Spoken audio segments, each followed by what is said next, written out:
বাড়ি বলতেছিলাম বাইজিৎ বলেন, মা গো তুমি আমার মা লাগো। বলুন কি লাগে? মা কইয়া যদি সন্তানেরা ডাক মারে রে, মহিলাদের কলিজা ঠান্ডা হইয়া যায়। ও বাবারা ভাইয়েরা, মার যদি কেউ কষ্ট দিয়া থাকো, মাকে কষ্ট যদি দিয়ে থাকো, মার মন খুশি করার জন্য লক্ষ টাকার দরকার নাই, কোটি টাকার দরকার নাই, এয়ার কন্ডিশনের বাড়ির দরকার নাই, মায়ের জন্য 2 কেজি মিষ্টির দরকার নাই, 5 কেজি আপেলের দরকার নাই। খালি হাতে যাইয়া 5 বছর পর্যন্ত মারে কষ্ট দিছো, মার সামনে যাইয়া খালি একটা ডাক মারো মা কইয়া, মার মন খুশি হইয়া যায়। বাস্তব আসুন, আমার এলাকার ঘটনা বলছি। একটা ছেলে জুট মেলে চাকরি করতো, জুট মেলে চাকরি করে, কিন্তু বিয়ে করাইছে বাড়ির পাশে। বিয়ে করার পরে খালি পরামর্শ দেয়, রোজগার করে চাকরি করে পয়সা বাপ মারে খাওয়াইবা, তোমার ভবিষ্যৎ আছে না, ওই যে মুসাইত আছে চাবি। পোলাই কয় হ ঠিক একটু কইছো, আর বাপ মারে খাওয়াবো না। গরিব গরিব মানুষ ছিলেন। ডাকতেছে, মাস শেষ হয়েছে, মা ডাকে, কিরে বেতন পাইছস? কই বেতন পাইলে কি করুন লাগবো? কই টাকা পয়সার দরকার না, ক টাকা পয়সা খালি তোমারই দিলামু, আমরার ভবিষ্যৎ নাই। মা কই বাবা রে, বুঝছি তোমরার ভবিষ্যৎ। যেদিন 3 দিন 3 মাস শিশু সন্তান প্রস্রাব পায়খানা করে বিছনা লাটফাট করে দিতা, আমি মেতনের মতো পরিষ্কার করতাম। আমি তো ভবিষ্যৎ খুঁজছি না রে, আজকে তুই ভবিষ্যৎওয়ালা হয়ে গেলি। যাও বাবা যাও, যাও ওই বাঙ্গা করে থাকো, ভবিষ্যৎ খুঁজে। মাশাআল্লাহ 1 মাস 2 মাস 6 মাস পর্যন্ত চাকরি, কিছু পয়সা থাকে, কিছু পয়সা রাখে, কিছু পয়সা খরচ করে, এবার কিছু জমি জমা রাখা 20-25 মণ দানের মালিক হইল। মানুষ মাত্র 2 জন, দানের মালিক হয়ে গেছে 25 মণ। এখন 2 জনের আনন্দ কে দেখে? হঠাৎ তার বাবা মানুষের বাড়িতে কাজ করত, গরিব মানুষ, অসুস্থ হয়ে 8 দিন কাজে যাইতে পারে নাই, ঘরে খাবার নাই, একবারে 8 দিন পর্যন্ত ঘরে খাবার নাই। ছোট্ট একটা ভাই ছিল, ভাইটা কান্দে, মা বড় ভাইয়ের ঘরে ধান আছে, একটু ধান নিয়ে আসো না, আমার বাবা রোজগার করলে ধান কিনা দিয়ে দিও, পেটের খিদা সহ্য হয় না। মা বলতেছেন, বাবারে কেমনে যামু, হ্যাঁ তো 6 মাস যাবত আমার মা কইয়া ওই ডাকে না, কেমনে যামু তার কাছে, আমার তো লজ্জা করে রে বাবা। কি কমু, পেটে খিদা, মা সইতে পারতেছি না। মা দুঃখে বলতেছেন, আমার কলিজাটা খুইলা খায় না, তবু হের কাছে যাবো না, কি করবো? ছোট ছেলের কান্নায় গেছে বেহায়ার মতো, যায় বলতেছে, বাবা তোর ঘরে এত ধান, আমারে 1 মণ ধান দিয়া দে, তোর বাবা রোজগার করলে দিয়া দিব। তোর ছোট্ট ভাইটা 8 দিন যাবত পেটের খিদা, দেখ চেহারাটা চাওয়া যায় না। হ্যাঁ কয় বুঝালই, মা দান চাইছে আর বুঝবার বাহির হইছে। যাইয়া বাড়ি অল্লির সাথে বুঝছে, মা দান চাইছে 1 মণ, দেওয়া যাইব? বাড়ি অল্লি কয় নিষেধ করে দাও, কষ্ট করে জোড়াইছি, এটা খায়া শেষ করতো, তোমারে দেওয়া যাবে না। হ্যাঁ এমনি গিয়া কইছি, কষ্ট করে জোড়াইছি, আমারে শেষ করতে খায়া দেওয়া যাবে না। মা কষ্ট পাইছি নিকন তো, চোখের পানিগুলি মুছতেছে, ঘরের ভিতর ঢুকতেছে, তার বাবা অসুস্থ, বলতেছে, তুমি কান্দোকে, ব্যাপারটা কি? যে বড় ছেলের লেগে এত কষ্ট করছো, আজকে আমার 1 মণ ধান দিল না। বাবাও শুয়া শুয়া কান্দে আর ডাকে, মাবুদ রে, মানুষের বাড়ি সারাদিন কাজ করছি, 10টা টাকা বেতন উঠাইছি, বাড়িতে যাব পেটের খিদায় 4 আনার বিস্কুট কিনছি, কিন্তু খাইতে চাইলে এই সন্তানের কথা যখন মনে হইতো, আমি খাইতে পারছি না। বাড়িতে যাইয়া ঘুমিয়ে গেছে, ঘুম থেকে উঠাইয়া এই বিস্কিট গুলি যদি আমি বাবা সন্তানের না খাওয়াইতে পারছি, সারাটা রাত আমার ঘুম হইছে না। এই সন্তান আমাকে 1 মণ ধান দিল না, বাবাও কান্দে। আমার আল্লাহ কয়, কান্দিস না, তোদের 2 জনের কান্দা তোর সন্তানের জন্য গজব বানাইছি। বলুন, মা বাবারে কষ্ট দিয়ে চোখের পানি বাহির করলে এই গজব যদি সন্তানের উপরে যায়, এই গজব থেকে বাঁচাইবার মতো কোন মন্ত্র, কোন শক্তি, কোন ব্যক্তি পৃথিবীর জমিনে আছে? গজবটা কি হয়েছিল? আজ থেকে প্রায় 30 বছর আগের কথা বলছি, আমি তখন ছোট, 30-32 বছর আগের কথা। তাই এখন খুশখুশি করে খালি কাশে। বিবি কয়, তুমি খালি কাশো কে? বুঝি না তো, ডাক্তার দেখাও। ডাক্তারের কাছে যাওয়ার পরেই ডাক্তার কয়, আপনি আমার কাছে আইসেন না, আপনার কাশে কয় আপনার যক্কা হয়েছে। তখনকার সময় যার হইতো যক্কা তার নাই রক্ষা। এখন তো চিকিৎসা বেরিয়েছে, তখন চিকিৎসা ছিল না। যার হইতো যক্কা তার নাই রক্ষা। আরো কি, মা বাবার চোখের পানিয়ে যক্কা। বাবা গো, মারে কান্দাইও না, ও বাবারা ভাইয়েরা, মা বাবারে কষ্ট দিও না, সব বরবাদ হয়ে যাবে বলতেছিলাম। এবার ডাকতেছে, ডাক্তার সাহেব চিকিৎসা কি করবেন? চিকিৎসা তো নাই, বাড়িতে যান গা, আপনার জক্কা। বাড়িতে যা খালি চোখ মুছে বিবি জিগাই কান্দোকে, কান্দি যে বিবি, বিবি গো কান্দি যে। ডাক্তার কইছে আমার। কি কইছে তোমার? কইছে। আরে কি কইছে? কহ কইছে। আরে কি কইছে? কহ কইছে। আসল নার কয় না। অবশেষে কয় আমার বলে জক্কা। বিবি কই তোমার জক্কা, তোমার সাথে থাকলে আমারও নাই রক্কা। কাজী জক্কা রোগীর সাথে থাকলে আমারও জক্কা হইব। কাপড় টাপড় লইয়া পিছে দা বাইরিয়া জাগা। স্বামী ডাহে, বিবি তোমার জন্য বাবা সাল্লাম, মা সাল্লাম, ভাই সাল্লাম। বিবি গো আমারে ফালাইয়া তুমি কেমনে যাইতেছো? বিবি কই মরো মরো, তুমি ওই মরো, আমি মরবো না। রাত্রে কান্দে, ঘরের মধ্যে একা কেউ নাই, অসুস্থ মানুষ, মন দুর্বল, আরো জক্কার ওষুধ নাই, খালি কান্দে। 2 দিন কান্দে, মা ঘুমায় না, খালি মনে মনে ভাবে ছেলে যদি আমার একবার মা কইয়া ডাক দিত, আমি মা সন্তানের বিপদে পাশে যাইতাম। 2 দিন পার হইয়া 3 দিন রাত্রের বেলা মায়ের ঘরের দরজায় যাইয়া কাঁদতেছে, ডাক দেওয়ার সাহস পাই না। অবশেষে কান্নার আওয়াজ যখন মায়ের কানে লাগছে, বাবার কানে লাগছে, দুজন একজন আরেকজনকে বলে আমার সন্তানের কান্নার আওয়াজ শোনা যায়। ও পোলার মা দেখো না দরজা খুইলা কে কান্দে। চট করে ঘুম থেকে উঠে মা দরজাটা খুলে দেখে ছেলে কাঁদতেছে। বাবা কেন কান্দো? ছেলে ডাক মারছে, মা গো, ও মা আমার বাবা কই? আমার বাবার সামনে আনো। মা তুমিও সামনে আসো। আমি অপরাধ করেছি, আমি অন্যায় করেছি, তোমাদের 2 জনের পায়ে ধরে ক্ষমা চাবো। বাবা সামনে আসলে একটা হাত বাড়ায় ডাক মারছে, বাবা। মা গো 2 জনের পাও বাড়াইয়া দাও, আমি তোমাদের পায়ে ধরে ক্ষমা চাবো। মা 2টা হাত বাড়াইছে, বাবাও 2টা হাত বাড়াইছে। বাবা গো পায়ে ধরতে হবে না গো বাবা, তুমি যে আমরা রে মা বাবা কইয়া ডাক মারছো, আমাদের সকল ব্যথা দূর হয়ে গেছে। বলতেছিলাম এই শিক্ষা আমাদের সামনে থাকতে হবে, যে শিক্ষা নবী দিয়েছেন খাতুনে জান্নাত ফাতেমাতুজ জাহরাকে দিয়ে। এবার ফাতেমা বলতেছেন, হাসাইন রে, হুসাইন রে, যায় বল আমার বাবা কেন আমার বাড়িতে আসে না? আমার নবী বলে দিলেন, হাসাইন হুসাইন তোমার মার কাছে বলে দাও নতুন জামা চাইয়া আলীর মনে কষ্ট দিয়েছে। যতক্ষণ পর্যন্ত ফাতেমা আমার আলীর মন খুশি না করবে রে, ততক্ষণ পর্যন্ত আমি নবী ফাতেমার ঘরে যাব না রে। ফাতেমা যতক্ষণ পর্যন্ত স্বামীর মন খুশি না করবা, ততক্ষণ পর্যন্ত আমি নবীর দেখা পাইবা না। মা বোনেরা গো, যদি কেউ স্বামীর কষ্ট দিয়ে থাকো, নবী যদি আপন মেয়েকে যদি এই কথা বলতে পারে নবীর দেখা পাইবা না, তোমরা যদি স্বামীর মনে কষ্ট দাও, নবীর দেখা তোমাদেরও হবে না। এবার যাইতেছে ফাতেমা, চোখে পানি জড়তেছে। হাসাইন হোসেন খবর দিলেন, মা গো বাবার মন খুশি না করলে নানা আসবে না। ফাতেমা কান্দে। 3 দিন পার হয়ে যায়। বিকাল বেলা যুদ্ধ শেষ হয়ে গেল, বিজয়ী হয়ে গেল। হযরতে আলী রাদিয়াল্লাহু তাআলা আনহু বাড়ির দিকে আসতেছে। অন্যদিন কোন যুদ্ধ থেকে আসলে বীর বিক্রমের মতো দৌড়াইয়া বাড়ির ভিতরে ঢুইকা খুশি মনে ফাতেমার সামনে যায় দাঁড়ায়। ওই দিন আলী বহু দূর থেকে গোড়ার থেকে নাইমা গেছে, মনটা যেন ভারী ভারী, দৌড়া যায় না। গোড়ার লাগাম ধরে হাঁটতে হাঁটতে আস্তে আস্তে আসতেছে। ফাতেমা ঘরের সামনে দাঁড়াইয়া দেখে স্বামী আসতেছে, সঙ্গে সঙ্গে চুলার মধ্যে গরম পানি বসাইছে। নবীর মেয়ে হইয়া কি শিক্ষা দেয় গো ও আনোয়ারার মহিলারা, শোনো। ফাতেমা গরম পানি বসাইয়া অপেক্ষায় স্বামী কোন সময় ভিতরে ঢুকবে। ভিতরে ঢুকলে দৌড়ে যাইয়া ঘোড়ার রশি হাত থেকে নিলেন, ঘোড়াটারে বাঁধলেন, হাত থেকে যুদ্ধের তরবারিটা নিলেন, ঘরের মধ্যে রাখলেন, যুদ্ধের পোশাকটা নিজের হাতে খুললেন। স্বামীরে টাইনা টাইনা ঘরের সামনে পাথরের মধ্যে দাঁড় করাইয়া গরম পানি দিয়া পাও ধুয়াইলেন, হাত ধুয়াইলেন, মুখ ধুয়াইলেন, আঁচল দিয়ে সবগুলি মুছে এমনি যাইয়া স্বামীর পায়ে পড়ে গেছে। জোরে জোরে কন্যা সুবহানাল্লাহ।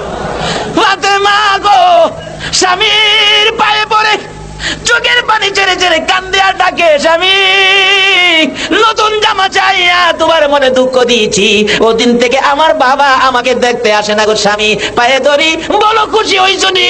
যতক্ষণ পর্যন্ত খুশি না হইবা দুনিয়া কিয়ামত হবে, আমি ফাতেমা আলীর পাও ছাড়বো না। হাসাইন হুসাইন 2 পাশে দাঁড়ানো। হযরত আলী মুস্কি মুস্কি হাসে। ফাতেমা ছেড়ে দাও, আমি তো খুশি, আমি তো তোমার প্রতি কোনো রাগ না, আমি তো নিজের প্রতি রাগ, কেন একটা জামা কিনে দিতে পারি না, এত গরিবী অবস্থায় পারতেছি না, বিদায় নিজেকে নিজে ধিক্কার দেয়, তোমার প্রতি আমার কোনো রাগ নাই গো ফাতেমা, আমি খুশি হয়ে গেছি। এই ফাঁকে দিয়া দৌড়াইয়া হাসাইন আর হুসাইন আমার নবীর সামনে হাজির ডাকতেছে, নানা নানা গো, আজকে আমরা বাড়ি যাইবানি গো নানা। আমার আলী খুশি হয়েছে নি, হাসাইন হোসেন দুই ভাই মিলে বুঝাইতেছেন, নানা গো আমার মা ফাতেমা বাবার পায়ে পড়ে গেছে, আমার বাবা মুস্কি মুস্কি হাসতেছে। এমনি সময় আমার নবী রওনা হয়ে যায়, ঘরের মধ্যে হাজির হয়ে গেলে ফাতেমা কান্দে, বাবা গো 3 দিন পর্যন্ত আইলা না, আমার খোঁজ খবর নিলা না। আমার নবী বলেন, রে ফাতেমা, নতুন জামা চাইয়া স্বামীর মনে দুঃখ দিয়েছো, এই দুঃখ লইয়া যদি যুদ্ধ ক্ষেত্রে আমার আলী মারা যাইতো রে ফাতেমা, তুমি ফাতেমা মারা গেলে আমি নবী তোমার জানাজায় শরীক হইতাম না। কি শিক্ষা দিলেন নবীজি নিজের মেয়েকে দিয়ে। আজকে তো মহিলারা একটু লেখাপড়া শিখলে স্বামীরে তো কি আড়াই করে। যদি আসলে আমরা সঠিক ওয়াজ করতে যাই তাহলে মহিলারা লাভবান হবে বেশি, কিন্তু মহিলার দিকে আমরা বেশি একটা ওয়াজ করতে যাই না, কারণ এখন যেই যুগে পড়ছি এমনিই তো মহিলাদের পাওয়ার বেশি। কি কাম, বড় আসনে তাকাইলে প্রধানমন্ত্রী হেরাই, আবার ছোট আসনে তাকাইলে বিরোধী দলের নেত্রী হেরাই। নবীজির মা আমেনা তো তাদের মধ্যেই, কি বলেন, গাউসে পাকের মা উম্মুল খয়ের ফাতেমা তো তাদের মধ্যেই, জান্নাতি যুবকদের সর্দার হাসাইন আর হুসাইনের মা খাতুনে জান্নাত ফাতেমা তো জাহরা তো মহিলাদের মধ্যেই। কিন্তু তারা কি হয়েছে আর অহংকার দিনের মহিলারা কি হয়েছে, এইটা লন একটু খুঁজা দেখি, কি বলেন, ঠিক কিনা?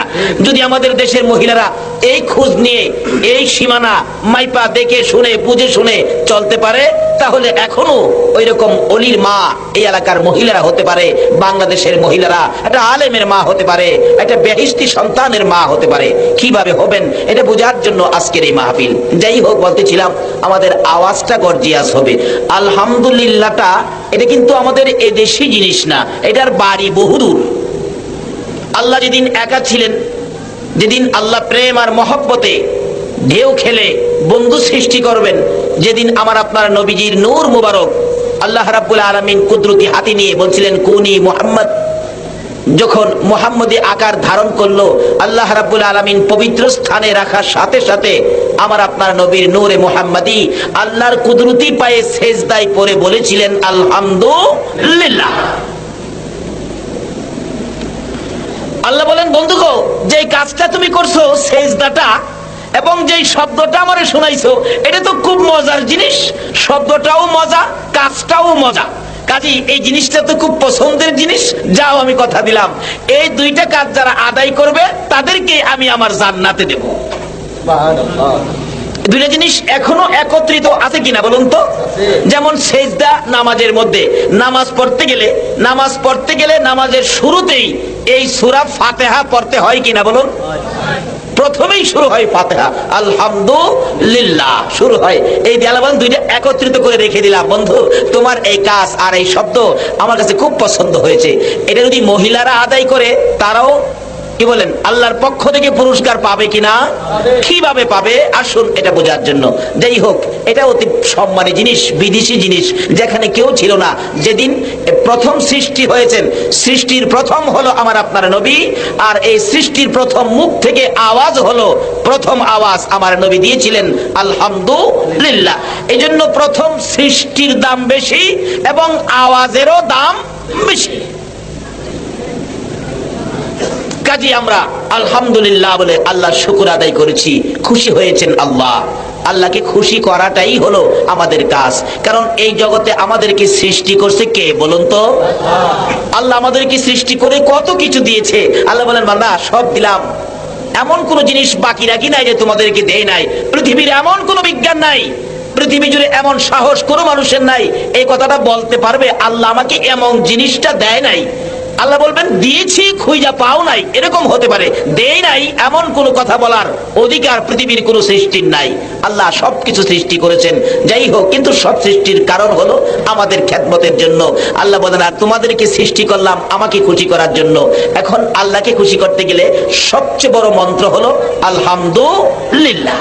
কারণ কোরআন শরীফে আল্লাহ নিজেই বলেছেন, লা ইন শাকারতুম লা আযীদান্নাকুম, যারা আমার নিয়ামত পায় আমার শুকর আদায় করবে, আমি আল্লাহ তাদের জন্য নিয়ামতের দরজা খুলে দিব। জোরে কোন সুবহানাল্লাহ। কাজী আজকে আমরা শুকর আদায় করে আলোচনায় ঢুকবো, কিন্তু আলোচনার বরকত পাইতে গেলে এখানে আরেকটা কাজ বাকি আছে, যে কাজটা হলো নবীজির সাথে সম্পর্ক। আল্লাহ রাব্বুল আলামিন নিজেই এই সম্পর্কের ঘোষণা দিয়েছেন। আল্লাহ বলেন, তোমরা যদি আমাকে পেতে চাও আমার নবীর মাধ্যমে আসো। যত ইবাদত যত কিছু দিয়েছেন সবকিছুর মধ্যে নবীকে রাখতেন। বলুন, সবকিছুর মধ্যে নবী আছে কিনা? কাজী নবীকে সাথে নিয়ে তোমরা আসো। আসুন আজকে নবীর স্মরণে আমরা নবীর মহব্বতে দুরূদ শরীফ পাঠ করেছি। দুরূদ ব্যতীত কোনো ইবাদত আল্লাহর দরবারে কবুল হয় না। আপনারা নামাজ পড়েন, নামাজের সব ঠিক আছে, কিন্তু নামাজ পড়তে গেলে আগে উযু করতে হবে। কি বলে, ঠিক কিনা?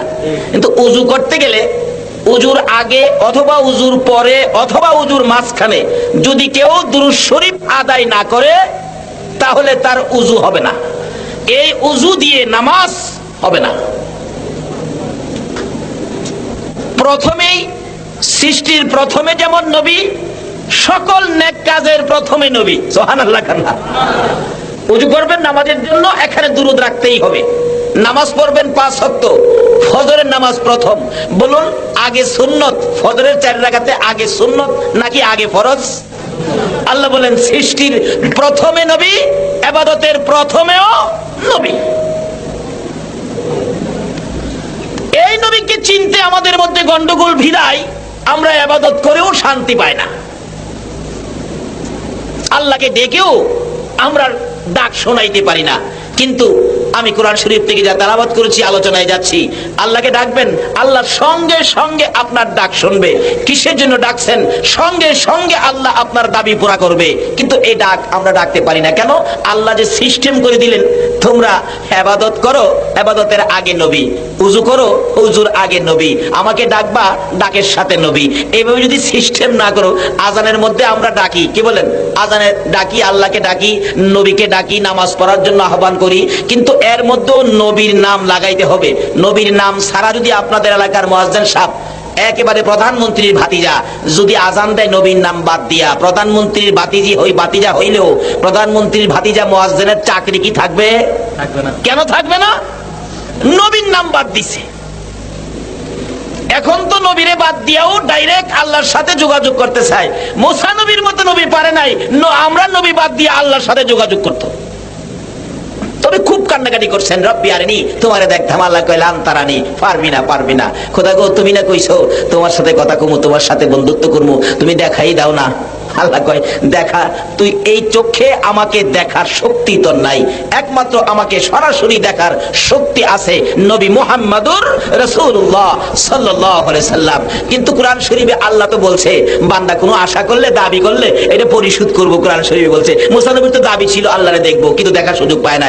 যেদিন নবী মেরাজ শরীফ গিয়েছিলেন, নবীজি ফিরে আসে 50 ওয়াক্ত নামাজ। আল্লাহ কয়, মুসা রে, তোর আশাটা আমি পুরা করবো। নবীরে নামাজ দিছে আমাদের জন্য 50 ওয়াক্ত। আসার পরে মুসা নবীরে ধরছে, এই মুসা, জাগা জিজ্ঞাসা করতে আইছে। মুসা নবী জিগাই, হুজুর করতে আইলেন? উপরে বেড়াই আইলেন বন্ধুর বাড়ির থেকে, কি আনছেন উম্মতের জন্য? আপনি তো উম্মতের দরদি নবী। রাসূল বলেন 50 ওয়াক্ত নামাজ। মুসা আলাইহিস সালাম বলেন, নবী হো, এই 50 ওয়াক্ত নামাজ তো আপনার উম্মতেরা পড়তে পারবে না, একটু কমায় নিয়ে আসেন। আবার যাইতেছে, আল্লাহ কয়, মুসা, তোর চোখে তো পারলি না আমারে দেখবি, আমার বন্ধুরে আয়না বানায়া এবার মন বইরা আমারে দেখ। নবী যাইতেছে, পিছে পিছে তাকিয়ে রইছে, মন ভরে মুসা আলাইহিস সালাম দেখলেন আল্লাহকে, কিন্তু নিজের চোখে নয়, আমার নবীর মাধ্যমে। জোরে কোন সুবহানাল্লাহ। কাজী যে যা চান নবীকে সাথে নিয়ে চলুন, কি লাগবে সব আমার আল্লাহ দিয়ে দিবেন। মেয়েরাও যদি চান দিবে, পুরুষও যদি চান দিবে। কিন্তু আমরা সেরেবের উপর দুরূদ শরীফ পাঠ করার জন্য যে কোনো ইবাদত করবেন, দুরূদ ব্যতীত কোনো ইবাদত আল্লাহর দরবারে কবুল হয় না। দুরূদের প্যাকেট করুন, ছোট ইবাদত দুরূদের প্যাকেট করুন, বড় আকারে কবুল হবে। আমাদের দেশ দেখেন প্রচলন আছে, বিয়ে শাদীর মধ্যে প্রেজেন্টেশন নেয়, এটা আপনার ওই 45 টাকা দিয়ে একটা বই কিনে, নিউজ প্রিন্ট, আবার উপর দিয়ে দেখবেন, দেখেন না এদিকে আছে না, উপর দিয়ে দেখতে প্যাকেট করে ঝিলমিল কাগজ, এত সুন্দর কাগজ দিয়ে প্যাকেট করে, আসলে বইয়ের চাইতে মনে কাগজের দাম বেশি। প্যাকেট দেখলে মনে হবে যে বাবারে বাবা, আরে ভিতরে জানি কত দামি। খুব সম্মানের সহিত ছেলে পক্ষের লোক প্রেজেন্টেশন গুলি রাখে। অবশেষে কাম শেষ হইলেই বসে বসে খুলে কে কি দিল না দিল খুইলা দেখে 45 টাকা দামের নিউজ প্রিন্টের একটা বই, কিন্তু উপরে প্যাকেট তো চকচক, কিন্তু প্যাকেটে এটার দামি বুঝাই ছিল, কিন্তু খুললে ভেজাল। কিন্তু রাসূল এই নবীর উপর দুরূদ শরীফ দিয়ে যে ছোট ইবাদত যদি প্যাকেট করা হয়, আল্লাহ বলেন আমি আর খুলবো না, দুরূদের খাতিরে আমি এমনিই বড় আকারে কবুল করে নিব। সুবহানাল্লাহ। শুধু আল্লাহ কবুল করবেন এটাই শেষ নয়, নবীর জীবনী খুলুন। এক সাহাবী নবীজির পাশে গিয়ে বলতেছেন, ইয়া রাসূলুল্লাহ, আমি তো একটা চিন্তা করছি। কি চিন্তা করছো? আমি ফরজ সুন্নত ওয়াজিব এই কাজগুলি শেষ করে যে সময়টা অবসর থাকবো, সময়টা 4 ভাগ করে আপনি নবীর উপর 1 ভাগ দুরূদ শরীফ পড়বো। রাসূল বলেন, খুব ভালো, যদি পারো আরো বেশি করো। হুজুর, তাহলে 2 ভাগ পড়বো। খুব ভালো, পারলে আরো বেশি করো। হুজুর, তাহলে 3 ভাগ পড়বো। খুব ভালো, পারলে আরো বেশি করো। ওই সাহাবী বলেন, হুজুর, আমি ফরজ সুন্নত ওয়াজিবের পর যেটুকু সময় আমি অবসর পাবো, পুরো সময়টাই আপনার প্রতি দুরূদ শরীফ পড়বো। নবীজি বলেন, ও সাহাবী, আমার উপরে ওয়াজিব হয়ে গেছে তোমাকে নিয়ে জান্নাতে যাওয়া। সুবহানাল্লাহ। নবীজির কথা সত্য হবে না মিথ্যা হবে? তাহলে আসুন এই জিনিসগুলি আমল করি। মহিলারাও যদি আমল করে, কি বলেন, লাভ হবে কিনা বলুন তো? আল্লাহু আকবার। 637 হিজরির ঘটনা, 637 হিজরির ঘটনা। এক নবীর আশিক মরুভূমির পথ দিয়ে ঘোড়া নিয়ে চলছে। হঠাৎ ঘোড়ার সামনের 2টা পাও গর্তের ভিতরে ঢুইকা পাও 2টা ভাঙ্গিয়া ঘোড়াটা চিত হইয়া পড়ে গেছে। একবারে পাও ভেঙে গেছে, হাড্ডি ভেঙে গেছে। ঘোড়া উঠতেই পারে না মরুভূমির মাঝখানে। কি বিপদ! সন্ধ্যা হয়ে যাইতেছে, লোকটা খুব কাঁদতেছে। কি করব এই বিপদে? চারদিক কোনো খবর দেওয়ার ভাও নাই, সুযোগ নাই, এখন করবোটা কি? সন্ধ্যা হয়ে গেছে, চারদিকে ভাগ ডাকতেছে। অবশেষে চোখ বন্ধ করে নবীজির উপর দুরূদ শরীফ পড়তে শুরু করলেন। নবী গো, আপনিই তো বিপদের কান্ডারি, আপনিই তো উম্মতের কান্ডারি। দুরূদ শরীফ পড়তে পড়তে পড়তে পড়তে পড়তে পড়তে হঠাৎ দেখেন 3 জন লোক এসে মরুভূমির মাঝখানে হাজির হয়ে গেছে। 2 জন লোক আইসা ঘোড়ার 2টা পাও চিকিৎসা করে ভালো করে ফেললেন। আরেকজন দূরে দাঁড়িয়ে আছে। তখন বলতেছেন, আপনারা কে? আমার এই বিপদে আমার ঘোড়ার পাও চিকিৎসা করে ভালো করে দিলেন। একজন বলেন, আমারে চিনলে না? আমি তো ইমাম হুসাইন। দ্বিতীয় জন বলেন, আমাকে চিনলে না? আমি হলো হাসাইন। দূরে যে দাঁড়িয়ে আছে উনি কে? উনি তো উম্মতের কান্ডারি নবী মুহাম্মদুর রাসূলুল্লাহ সাল্লাল্লাহু আলাইহি ওয়াসাল্লাম। বললেন, আমার এই বিপদে আপনারা 2 জনকে এবং আমার নবীকে কিভাবে পাইলাম? হাসাইন আর হুসাইন বলে, তুমি যখন বিপদে পড়ে আমার নানার উপর দুরূদ শরীফ পড়তেছিলে পাগল পাগল হইয়া, নানা আমরা 2 ভাইকে জান্নাত থেকে ডাইকা উঠায় নিয়ে আইছে, আয় আমার উম্মত বিপদে পড়ছে, আমার উম্মতের বিপদে আয় তোরা 2 জন সাহায্য কর, আমার উম্মতকে বিপদ থেকে উদ্ধার করে দেই। শুধু এই দেশে নয়, আমার নবী উম্মতের নাজাতের জন্য এই হাসাইন আর হুসাইনকে পর্যন্ত ব্যবহার করেছে। এমনকি খাতুনে জান্নাত ফাতেমাতুজ জাহরা পর্যন্ত জীবনের সকল নাকি বাবার উম্মতের জন্য দান করে দিয়েছে। সেই নবীর উপর দুরূদের আমল আমাদের থাকা দরকার আছে কিনা বলুন তো? আমার আল্লাহ নিজেও এই দুরূদের পক্ষে, সালামের পক্ষে। কোরআন শরীফ, ইন্নাল্লাহা ওয়া মালাইকাতাহু ইউসাল্লুনা আলান নবী। আল্লাহ বলেন, নিশ্চয়ই আমি আল্লাহ এবং আমার ফেরেশতা সমূহ, 2-4 জন পড়লেই চলতো, ফেরেশতা সমূহ এমন কোন ফেরেশতা নাই যে এই ফেরেশতা নবীর উপর দরুদ সালাম প্রেরণ করে না। সকল ফেরেশতা নিয়ে আমার আল্লাহ নবীজির উপর দরুদ সালাম প্রেরণ করতেছে। কাজী আমরা যদি আল্লাহকে খুশি করতে চাই, একটা হলো আল্লাহর শুকর, আরেকটা হলো নবীর উপর দরুদ সালাম। এই 2 কাজ ব্যতীত যত আমল করুন না কেন, আমার আল্লাহর দরবারে একটা আমল পৌঁছবে না। এই আমল দিয়ে জান্নাতে যাইতে পারবেন না। কারণ কোরআন শরীফে আল্লাহ বলেছেন, বহু আমলকারী জাহান্নামে যাবে। আমিলাতুন নাসিবাতুন তাসলা নারান হামিয়া। আল্লাহ পাক ওই বিপদ থেকে আমাদেরকে হেফাজত করুক। সকলে বলুন আমিন। আসুন আমি আর লম্বা করি না, আমি যা তেলাওয়াত করেছি সরাসরি আলোচনায় ঢুকবো। সর্বপ্রথম তেলাওয়াত করেছি, ওয়া ইজা সাআলাকা ইবাদি আন্নী ফাইন্নী করিব। আল্লাহ পাক আমাদের নবীকে উদ্দেশ্য করে বলতেছেন, নবী গো আমার বান্দারা কি আমারে ডাকে, আমারে তালাশ করে? আপনি বলেন ফাইন্নি করিব, আমি তো নিকটে। এই কথা কে কইতেছেন? আল্লাহ। সকলে যেমন বিশ্বাস হইল না। আল্লাহ যে কোরআন শরীফে বলল, নবীর মাধ্যমে খবর দিল আল্লাহ আমাদের নিকটে, এই কথাটা কে বলতেছেন? আল্লাহ। আরো জোরে কোন? আল্লাহ। আল্লাহ। কোন আল্লাহ? এই জায়গা জমিন যার, সব কিছু যার, এমনকি এই আকাশ বানাইলেন যিনি, এর মধ্যে চন্দ্র সূর্য ফিট করে দিয়ে আমাদের উপকার করতেছেন যিনি, এমনকি আমাদের বডির মধ্যে যত কিছু আছে সবগুলি দিলেন যিনি, সে আল্লাহ বলতেছেন কি, নবী গো আপনি বলে দেন আমার বান্দারা কি আমারে তালাশ করে, আমারে খুঁজে? আমি তো নিকটে। কিন্তু আল্লাহ যে নিকটে, আল্লাহর নিকটে রাইখা এই পর্যন্ত আমরা কে কি করেছি? যদি জিগাই কারো জীবনে এমন কোন কাজ করছেন আল্লাহ নিকটে, আল্লাহরে নিকটে রেখা কোন কাজ করে কোন বিপদ থেকে উদ্ধার হয়েছেন, কেউ বলতে পারবেন না। কারণ এই কথা জানি, মানি না। ইরাকের ঘটনা, আজকে যে ইরাকে আমেরিকা নির্মম ভাবে জুলুম অত্যাচার করে ইরাকের হাজারো মানুষকে মাটির সাথে মিশিয়ে দিতেছে, ইরাকের ঘটনা। ইরাকে এক আল্লাহর ওলি ছিলেন যার নাম ছিলেন শেখ আবু হামজা খুরসানি। আবু হামজা খুরসানি একবার রাস্তা দিয়ে হাঁটতেছে, পাশে মাটির কুয়া, নিচ থেকে পানি উঠায় মাটির কুয়া করে রাখছে। হঠাৎ এই মাটির কুয়ার ভিতরে বুড়া মানুষ আল্লাহর ওলি মাটির কুয়ার ভিতরে পড়ে গেছে। 20-22 হাত নিচে থেকে চিন্তা করতেছে যে এই কুয়ার ভিতরে পড়ছি, এখান থেকে উঠা আমার পক্ষে সম্ভব না, আর আমি যে কুয়ার ভিতরে আছি এটা কেউ জানেও না, করিটা কি? চিন্তা করতে করতে হঠাৎ দেখে উপরে দুইটা লোক গর্তের কিনারে দাঁড়ায়া, কুয়ার কিনারে দাঁড়ায়া ভাবতেছেন, রাস্তার কিনারে এত বড় কুয়া করলেন, এটা তো কাজটা ভালো করেন নাই। যদি কোনো মানুষ এর ভিতরে পইরা যায় তাহলে তো মরা ছাড়ার কোনো উপায় নাই। কিন্তু শেখ আবু হামজা খুরসানি তো কুয়ার ভিতরে, উপরে দুইজন লোক এই চিন্তা করতেছে, মানুষ পড়লেই তো মরবে। আচ্ছা আমরা যদি হইতাম কি কন, কুয়ার থেকে উপরে দুইটা লোকের ডাকতাম কিনা, চাচাই ডাকি আর ভাই ডাকি, বাবারে ভাই রে আমি তো কুয়ার ভিতরে পড়ে আছি, আমারে উঠাও। উপরে দুই লোক পরামর্শ করে এই কুয়ার মুখটাকে বন্ধ করে দেওয়া উচিত। অথচ ভিতরে কিন্তু শেখ আবু হামজা খুরসানি আল্লাহর ওলি।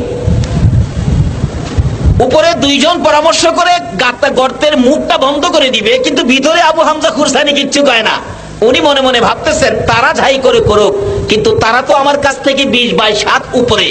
আল্লাহ যে বলছে আমার নিকটে, নিকটে যিনি আছে ইনার কাছে আমার দুঃখটা বলি, জোরে জোরে কান সুবহানাল্লাহ। এদিকটা দুই লোক বড় পাথর ধাক্কায় আনতেছে কুয়ার গর্তের মুখ বন্ধ করার জন্য, যাতে কোনো মানুষ এর ভিতরে না পড়ে, কিন্তু ভিতরে তো একজন আছে। ধাক্কা আনতেছে, আনতে আনতে আনতে আনতে আনতে একেবারে বড় পাথরই না গর্তের মুখের মধ্যে ফালাইছে, যাতে এর ভিতরে কোনো মানুষ না পড়তে পারে। ফালাইয়া তো চলে গেছে। এখন বিপদ বাড়ছে না কমছে? ভিতর থেকে শেখ আবু হামজা খুরসানি কয়, প্রভু গো তুমি না কইছো তোমার নবীরে দিয়া, তুমি না আমাদেরকে বুঝাইছো, ডাকলে বলে তুমি নিকটে, তুমি যখন নিকটে আমি অন্য কাউরে ডাকবো না, মুখ বন্ধ হয়ে গেছে। ডাকতেছে গাফুর রহিম নাম তোমার আল্লাহ হো আল্লাহ হো আল্লাহ, ইয়া রহমানু নাম তোমার আল্লাহ হো আল্লাহ হো আল্লাহ। আল্লাহ কয় ফেরেশতারা রে, এই মায়ার সুরে, করুণ সুরে, দয়া সুরে কে রে আমারে আল্লাহ কইয়া ডাকে? আচ্ছা আল্লাহ কি দেখে না, কে ডাকে? সঙ্গে সঙ্গে আল্লাহ কয় আমি আর সহ্য করতে পারি না, যা ও জংলার ভাগ, আমার ওলি শেখ আবু হামজা খুরসানি কুয়ার ভিতর থেকে আমাকে ডাকতেছে, যা যা তাড়াতাড়ি যা, কুয়ার ভিতর থেকে এই শেখ আবু হামজা খুরসানিকে উঠায় দেয়া। বাঘ বাচ্চারে দুধ খাওয়াই দিচ্ছিল, হুকুম হইছে আল্লাহর পক্ষ থেকে। বাঘ কয় বাচ্চারা রে দুধ খাওয়া বন্ধ কর, আমি মালিকের হুকুমে যাইতাছি। বাচ্চা পিছে পিছে দৌড়ে নিষেধ দেয়, আইস না আমি আইতাছি, তোরা বইসা থাক। দৌড়ায় দেয়, মাথা দিয়া ধাক্কায় পাথর সরাইয়া ডাইন পাওটা ভিতরে ঢুকাইছে। আচ্ছা বাঘের পাও কি 20-22 হাত লম্বা? আল্লাহ কই তুই দিতে থাক, কারণ আমার বান্দা আমারে ডাকছে, আমি নিকটে থেকে যদি তার এই উপকার না করি তাহলে আমি কি করব? বান্দার ডাকের একটা বিনিময় তো দিতে হবে। বাঘের পাও বাড়াইয়া দিছে বিনিময়। যাইতে যাইতে একবারে 22 হাত নিচে শেখ আবু হামজা খুরসানির সামনে কে যেন বলতেছে, ধরো দেখো তোমার সামনে। ধরছে, দেখে পশমও আছে, ভালো করে ডাক করে ধরছে। বাঘে খয়ে যে আশা আইছিলাম এটা হইছে দেখা যা, তাই না উপরে উড়াইছে। শেখ আবু হামজা খুরসানি কই, খোদা গো মরছিলাম কুয়ার ভিতরে হইলেই মরতাম, ওখানে যে বাঘে খাইব। চোখ বন্ধ করে ডাকতেছে, বাঘ আমারে খাইস না। বাঘ মাথার নিচে দিয়া যাইতেছে। কি বলেন? বাঘ কি খাইতে আইছে নাকি বিপদ উদ্ধার করার জন্য আইছে? এই বিপদ উদ্ধার করানোর জন্য বলছে কে? সেই আল্লাহই তো বলতেছেন, তোমরা আমারে তালাশ করো, আমি নিকটে, আমি দূরে না। কিন্তু আমার কাছে তোমাদের কোনো কথা থাকলে, দাবি দেওয়া থাকলে তোমরা বলো, সব দাবি দেওয়া আমি পরিশোধ করে দিব। আজকে জংলার ঘোড়া, জংলার হরিণ, পশু পাখি পর্যন্ত দাবি আদায় করে নিয়ে যায় আমার নবীর নাম বেচ্ছা, কিন্তু আমরা নবীর উম্মত হইয়া দাবি আদায় করতে পারি না। আদম নবী দোয়া কবুল করায় আমরা নবীর দোহাই দিয়া, কিন্তু আমরা পারি না। ঈসা নবী আখিরি নবীর উম্মত হয়ে যায়, এই নবীর উম্মতের বরকত বেশি ভাইয়া, দরখাস্ত করে আমার আখিরি নবীর উম্মত করো, আল্লাহ কবুল করে। কিন্তু আমরা পারি না কোনো কিছু কবুল করাইতে। কিন্তু কিভাবে কবুল করাবেন? দরজাটা এখনো খোলা। আল্লাহ রাব্বুল আলামিন বলতেছেন, ওয়াইজা সালাকা ইবাদি আন্নী ফাইন্নী করিব। নবী গো আপনি বলে দেন আমার বান্দারা আমারে ডাকে, আমি নিকটে। এরপর আবার ডাকে, উজিবু দাওয়াতাদ দাঈ ইজা দাআন। তাদের কি কোনো দাবি দেওয়া আছে? আমার কাছে কোনো আশা আছে, দরখাস্ত আছে? যদি দাবি দেওয়া থাকে তাহলে বলুন আপনি, তারা যেন দাবি দেওয়া আমার কাছে পেশ করে। তাইলে কি করব? ফালিয়াস্তাজিবু লি ওয়া লিউমিনু বি লাআল্লাহুম ইয়ারশুদুন। আমার বান্দার সকল দাবি দেওয়া আমি আল্লাহ পরিশোধ করে দিব। সুরে সুরে বলুন সুবহানাল্লাহ। কিন্তু আমরা দাবি করতে পারি না, বিধায় পারি আমরা আল্লাহর কাছ থেকে আদায় করতে পারি না। আর দাবি করলেও স্বার্থের দাবি, সঠিক দাবি করতে পারি না। দাবি করলেও যেইভাবে দাবি করার কথা এইভাবে পারি না, যেইভাবে নামাজ পড়ার কথা এইভাবে পারি না, যেইভাবে হজ করার কথা এইভাবে আমরা করি না, যেইভাবে সন্তানাদি মানুষ করার কথা এইভাবে আমরা করি না, যেইভাবে মহিলাদেরকে পর্দায় রাখার কথা এইভাবে আমরা পর্দায় রাখি না, যেইভাবে মহিলাদের স্বামীর খেদমত করার কথা এইভাবে মহিলারা স্বামীর খেদমত করে না। এই জন্য আল্লাহ ডাক শুনে না।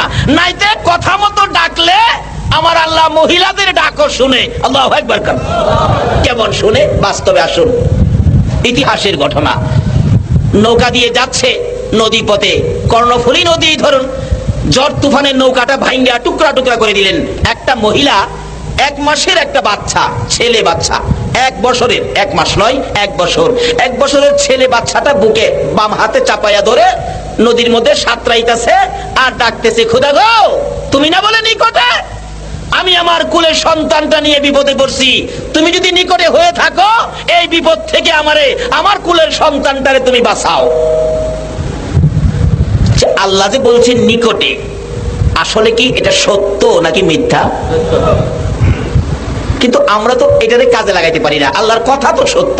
মহিলা ডাকতেছে, কাঁদতেছে আর 1 হাতে সাঁতরাইতেছে, 1 বছরের বাচ্চাটার 2 গালে চুমাইতেছে আর বলতেছে, বাবা গো আমি মা থাকতে তোমার জীবনটা শেষ হইতে দিব না। হঠাৎ দেখে একটা কাঠের টুকরা, বড় আকারে একটা কাঠের টুকরা সামনে আইসা বাসছে। এটার মধ্যে হাত দিছে, দেখে একটু ভর রাখে, তুফান কমে গেছে, ঢেউ থেমে গেছে। এখন বাচ্চা বুকে নিয়ে বলতেছে, খোদা গো তুমি বুঝি আমার এই বিপদ থেকে উদ্ধার করবা। কিন্তু তুফান থেমে গেছে, কাঠের টুকরায় ভর রাখতে পারতেছে, কিন্তু দেখা যায় একটা লম্পট যুবক মহিলাটার দিকে নদীর মধ্যে সাঁতরায় আসতেছে, তার নিয়ত ভালো না। কাছাকাছি আসতেছে আর হাসতেছে। মহিলা ডাকতেছে, ভাবে বোঝা যায় আমার ইজ্জতের উপর আঘাত করবে, তুমি না ডাক দিলে শোনো। আল্লাহু আকবার। কন্যা মহিলা, আরে ডাকতে পারলে মহিলা ডাকো তো শুনে। মাবুদ রে, বিপদ দেখা যায় একটার পর আরেকটা বিপদ। আমি তোমার দরবারে হাত বাড়াইলাম, তুমি যখন নিকটে আছো আমার ইজ্জতের গাঠুরি তোমার কুদরতি হাতে দিলাম, আমার ইজ্জত গাঠুরি বানায়া তোমার কুদরতি হাতে দিলাম। কিন্তু যুবকটা আসতেই আসে, থামে না। আবার ডাক দিলেন, প্রভু গো, আমার ইজ্জতের হেফাজত কি তুমি করবা না? তুমি যদি আমার নিকটে থাকো, আমার ইজ্জতের হেফাজত করো। তারপরও যুবকটা কাছে আইসা গেছে, এবার আর ডাকে না। দুইবার ডাকলাম, তুমি যখন আমার ডাক শোনো না, আর আমি তোমারে ডাকবো না। আল্লাহ কয় না, রে ও বান্দি, আমি তো তোর ডাক শুনছি। বলুন আল্লাহ ডাক শুনছে কিনা?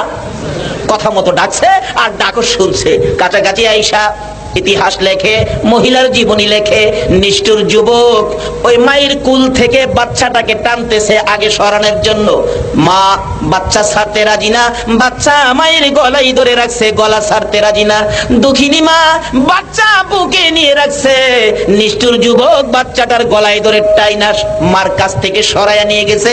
মায়ের সামনে বাচ্চাটারে পানির মধ্যে ফেলে দিছে।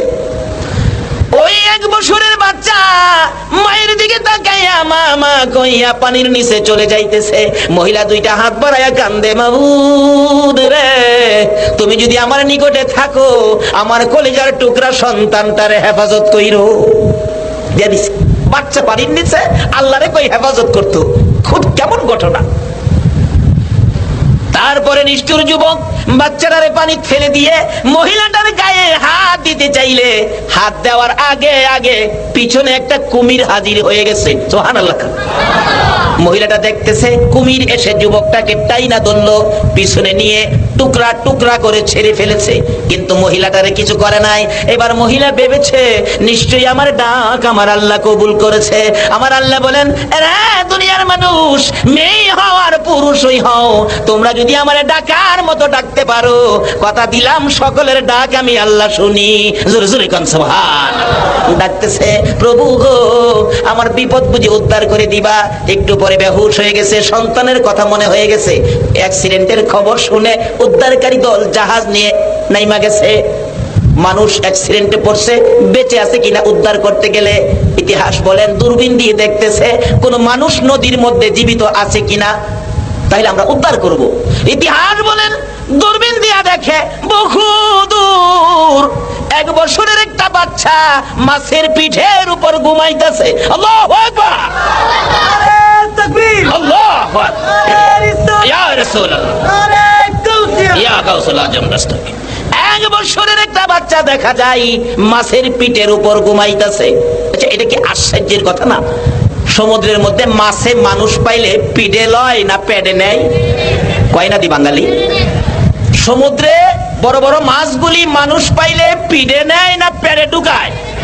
কিন্তু পিঠের উপর মাছ মানুষ রাখছে, বাচ্চাটা কি, ব্যাপারটা কি?